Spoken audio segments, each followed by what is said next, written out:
Llega el verano y, como no, llega la temporada de festivales y, sobre todo, de los clásicos. Nos acercamos al Festival Clásicos en Alcalá de la mano de Noelia Pérez, directora y adaptadora de Los Prodigios, y de Hugo Nieto, director de La vida es sueño. Bienvenidos a Telón y Cuenta Nueva y gracias por estar hoy con nosotros. Buenas, muchísimas gracias por invitarme. Muchas gracias a ti, sí. Empezamos esta temporada preguntando a nuestros invitados e invitadas acerca del teatro contemporáneo. ¿Qué creéis que distingue? ¿Cuál creéis que son las características del teatro que se está haciendo hoy? Bueno, yo creo sobre todo que tender puentes en el teatro que intentamos hacer hoy tiene que ver con llegar a la audiencia que hay ahora. Entonces, buscamos mecanismos nuevos siempre y recursos que quizá ahora están más en auge en el tipo social en el que nos movemos. Bueno, claro, es que el teatro en sí como teatro siempre es contemporáneo. O sea, en el sentido de que precisa esa relación entre el espectador y los creadores. Luego se le pone la etiqueta quizás a esos lenguajes que están, o sea, que no se han usado o que están en permanente revisión, ¿no? Y se le pone, o sea, yo lo entiendo así. Pero siempre he tenido un poco de conflicto con eso de hacer teatro contemporáneo. Si haces teatro, actualmente estás haciendo teatro contemporáneo. Otra cosa es que te estés basando en en unos lenguajes que ya han sido creados y profundizar en ellos y no investigar, digamos, en la relación, en esos puentes que comentaba mi compañera. Pero bueno, yo creo que eso, en general, el teatro es contemporáneo porque bebe y tiene que beber de la realidad del espectador, ¿no? Que acude al teatro. Hoy estáis ambos aquí porque ambos tenéis montajes en clásicos en Alcalá, el próximo festival que se va a celebrar ahora en junio en Alcalá de Henares. Y bueno, por un lado, Noelia Pérez, que diriges y has adaptado Los Prodigios de Calderón, con los que estarás allí con tu compañía, y Hugo Nieto, que diriges y tienes esta adaptación y esta propuesta de La vida es sueño. Cada uno por vuestro lado os habéis acercado a Calderón, pero de una manera muy especial. Ninguno es un clásico al uso. Ujú. No sé si nos queréis contar Vale, un tú. poco, Noelia, si quieres. Vale, pues lo que hemos hecho con la obra de los tres mayores prodigios de Calderón de la Barca es que cuando leí esta obra me impresionó muchísimo la estructura dramatúrgica que proponía Calderón. Era de repente tres obras en una. Cada jornada es una historia independiente y no simplemente se correlacionan por un hilo conductor que es la figura de Hércules. Pero nos cuentan tres historias con tres protagonistas y sus principios, nudos, desenlaces. Y esto me llamó la atención porque dije, wow, de repente Calderón ha concebido un espectáculo era para la corte, para ellos, y hoy cómo sería, porque hoy también queremos más cosas en menos tiempo y cada vez vemos capítulos que duran menos o TikToks o consumimos más rápido todo y de repente esto me parecía eh, muy similar o que podíamos tender un puente empezando por aquí. Eh, Así que cogimos esta estructura y dijimos, venga, por 1000. ¿Cómo sería esto con el público hoy? Y ahí es cuando empezó a surgir la idea de que fuera también interactivo. En cada una de esas historias, si podemos elegir y podemos decidir, como en un videojuego, y el público de repente es partícipe y un sujeto activo.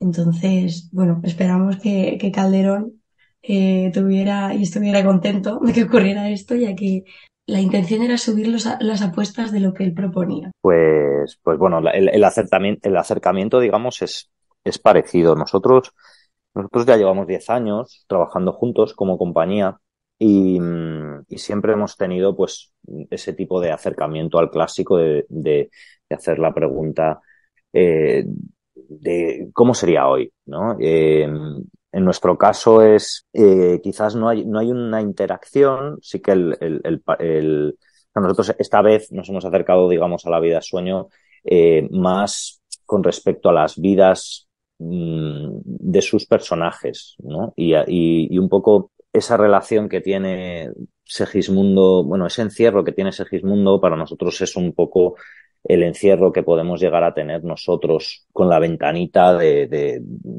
esto, ¿no? De un móvil o de un... O sea, y ver un poco las vidas de los espectadores son un poco vidas de Segismundos, pero también qué relación tienen con los otros personajes de la vida sueño.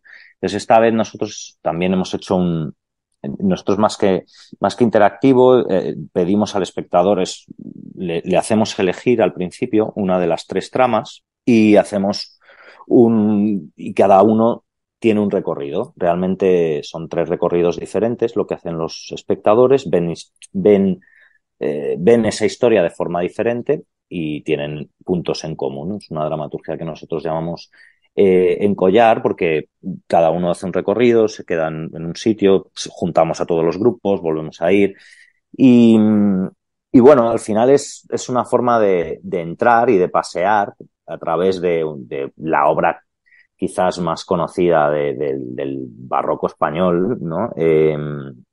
Y pasear también desde esa manera en la que pasamos ahora, que es un poco superficialmente, ¿no? O sea, nos quedamos con muy poco, tenemos menos capacidad de atención y creemos que es una manera, sí, de enlazar y de conectar de otra forma con públicos que tienen hoy otras necesidades, como bien decía Noelia, ¿no? Que es que hoy todo es instantáneo, hoy todo necesitas que sea como corto.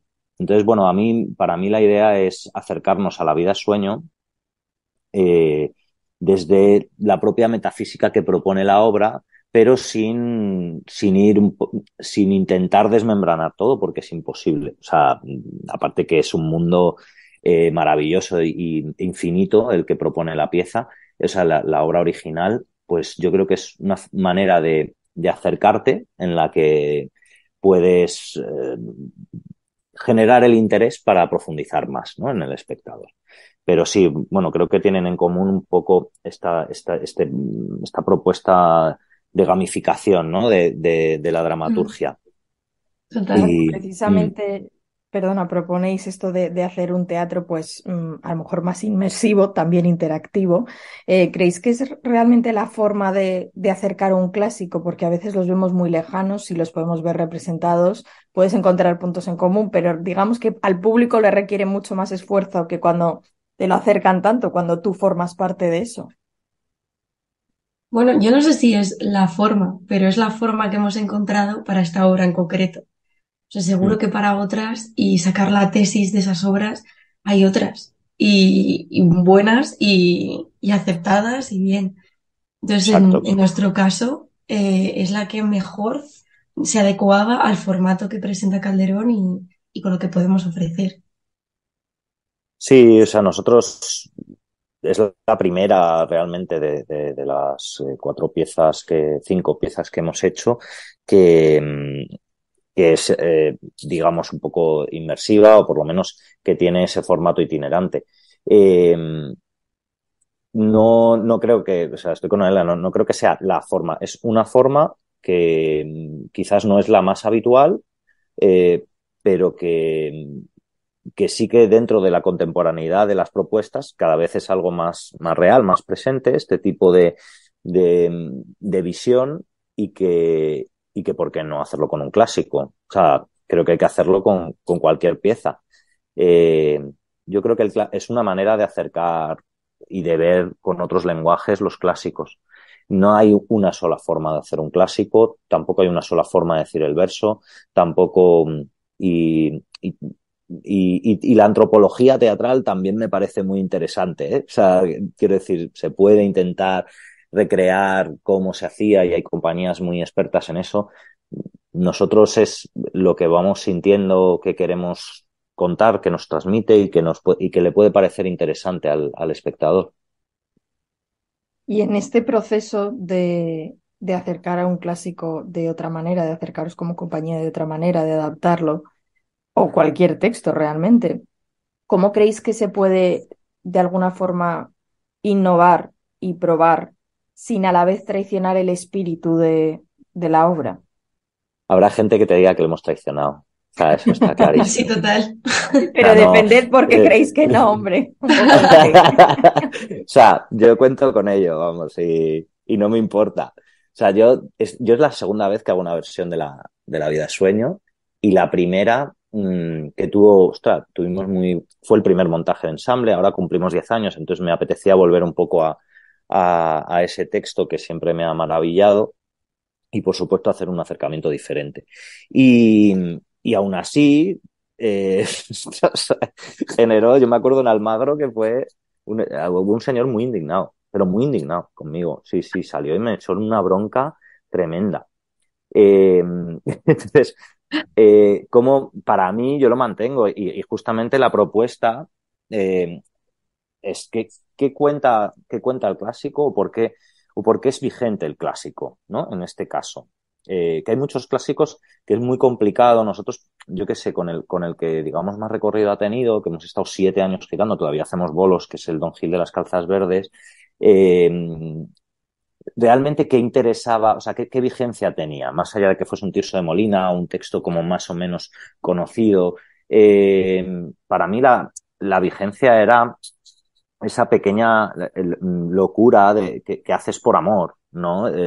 Decir, pues venga, pues me travisto para volver a recuperar un amor perdido. Pues bueno, eso puede llegar a tener vigencia. Ahora, pero todos los códigos del siglo de oro, todas las necesidades, no la tienen. Y para el espectador actual no la tienen. Nosotros intentamos, en este caso, ser muy fieles con el texto de Tirso y, y generar puentes con, o sea, todo lo que hacía referencia a cultura contemporánea de Tirso, pues lo hacíamos con referencia a cultura contemporánea nuestra, ¿no? Y así yo creo que sí que se mantenía la esencia y podíamos trasladar un este. Y ahí, por ejemplo, con los más talibanes, digamos, del clásico, sí que tuvimos una pequeña comunión, ¿no? Porque sí que yo aquí, en mi caso, en el acercamiento hemos intentado también mantener todo el texto original, no, porque en el primer acercamiento yo versifiqué los versos de la vida de sueño contemporanizados ahora, ¿no? En plan, hace un perfil en la red y en Instagram se desata, 1000 amigos en Catarata, o sea, que puede realmente hacerlo, pero es verdad que ahí te metes mucho más en el texto de Calderón, simplemente usas la esencia. Nosotros aquí, en este acercamiento en particular, hemos querido mantener el original, porque realmente se puede, y generar un guía, un personaje guía, que es el personaje original de Calderón, Clarín, que siempre está un poco tendiendo esos puentes entre público y espectador, y está un poco acercando a lo terrenal todo el drama, pues ahí sí que le hemos metido versos, pero respetando métrica de ahora, ¿no? O sea, métrica o sea, pero un poco que nos sirva. O sea, el texto que diga que nos sirva un poco para entender y contextualizar lo que estamos haciendo. Sí, o sea, yo creo que, como dice Hugo, vamos a traicionar y habrá gente que diga que estamos traicionando. Que, Y, y creo que que Calderón se esa traición revolvería en también su es... tumba, me llegaron a decir a mí. Pero si está más muerto que... Madre Perdona, mía. perdona. Nada, pero, o sea, yo creo que esa traición es necesaria, porque estamos en otro lugar, estamos en otra época y manejamos otros códigos y otros, los símbolos tienen otro significado ahora. Entonces esa traición es necesaria y si un espectador ve Los Prodigios y se lleva de repente el texto de Calderón, entenderlo, conocer esta historia, a mí esa traición me llena muchísimo y me vale. Ahora, para no hacer traiciones porque sí, creo que también es muy importante conocer qué pasa en la obra que está contando el autor y este símbolo que es para poder traducirlo a hoy. O sea, también con conocimiento de causa creamos esa resignificación para que hoy tenga una vigencia similar o que podamos comprender qué era esto en la época. Entonces, creo que hacer esta traslación Se puede llamar traición o se puede llamar acercamiento O amor. también. Porque, porque realmente para hacer ese acercamiento, es que como bien, vamos, estoy completamente de acuerdo contigo, es que realmente hay que conocer bien para poder acercar, no es algo aleatorio el hacer ese tipo de propuestas, vienen con un estudio, con un trabajo detrás y por tanto con un amor al autor y un respeto absoluto a su pieza, si no, no la montaríamos, que Total. bastante difícil es hacer teatro como para simplemente coger y que fuese algo de, no, me voy a cagar aquí porque sí. Pues no, o sea, Claro. lo haces con amor y lo haces con un respeto absoluto a- al texto y al texto original, pero le quieres dar tu visión de ahora, que creo que Mm. es nuestra responsabilidad como creadores y artistas. ¿Creéis que el siglo de oro en cierta forma sigue siendo un siglo de ahora? ¿Seguimos encontrando esos puntos en común? No sé si tanto en un sentido bueno, de valores o de forma de vida, supongo que sí más en un sentido artístico. Es el título de una obra, ¿no? De Ron Lala. Sí. Eh, de texto de Tato.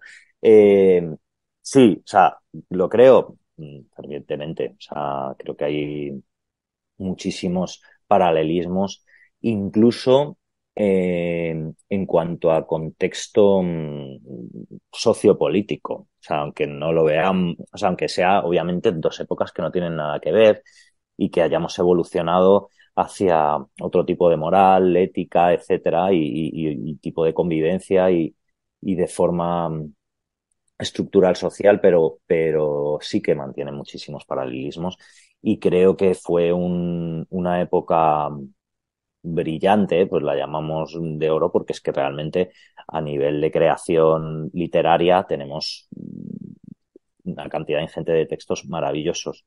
¿Eso va a ser así dentro de 4 siglos con respecto a la dramaturgia actual?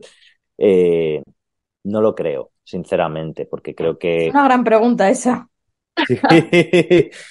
Yo me lo pregunto mucho, pero no lo creo en cuanto a que seguimos, no se hacen estudios tan profundos de textos 2 siglos después, ¿no?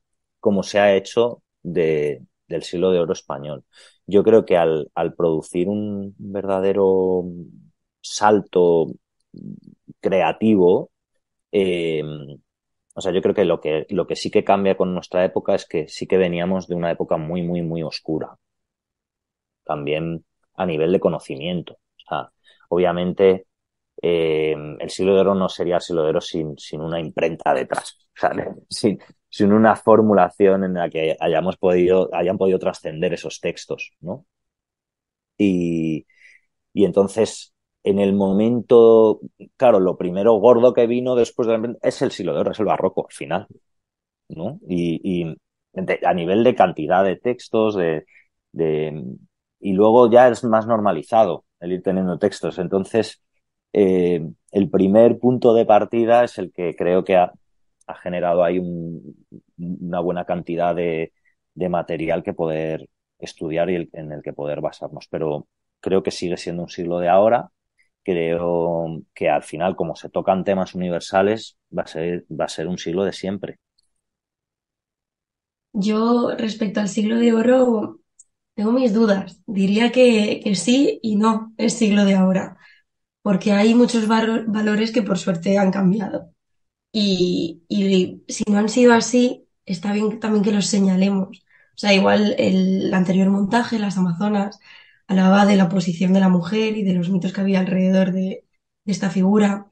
Y nos ocupamos mucho de decir, vale, ¿y qué pasaba en el siglo de oro con esta situación?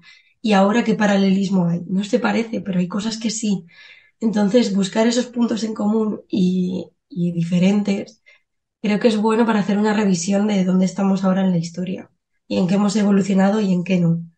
Entonces, esto que comenta Hugo de que ha cambiado también la ética, por eso creo que es bueno, sí y no. Saber dónde hemos cambiado y qué nos queda por cambiar todavía.